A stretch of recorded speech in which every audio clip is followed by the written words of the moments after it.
Savita's death has stirred Ireland. Anti and pro-life supporters are engaged in a heated debate over the anti-abortion law, tilting the scales heavily in favor of the unborn child.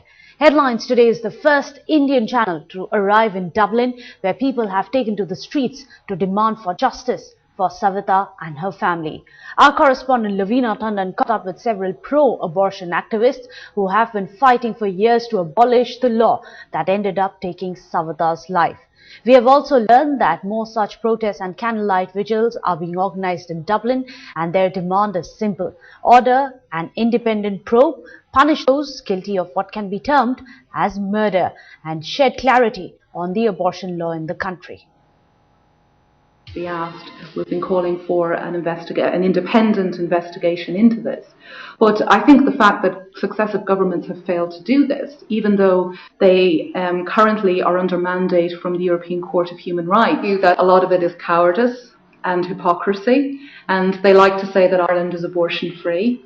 But abortion in Ireland is a reality. It's exactly the same as most other European countries. The only difference is that the abortions don't take place here. In order to force the government to listen to us and to bring that legislation in, we are going to need people power on the streets, and I anticipate there are going to be large numbers on the streets over the coming days because they're so angry at the outrageous situation that allowed Savita's death. In Dublin, I find that the tragic death of Savita has sparked off a raging debate about the entire issue of abortion. At least the women here seem to understand the bitter reality that a law dated back to 1861 has killed Savita. Now, is this law effective in this country itself? No, because if an Irish woman wants an abortion, she simply travels to England, a luxury that Savita, with her failing health, could not exercise.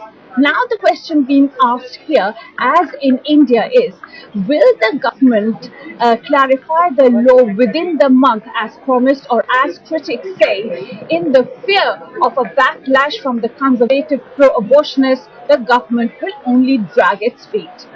Savita Halappanavar for Headlines Today from Dublin.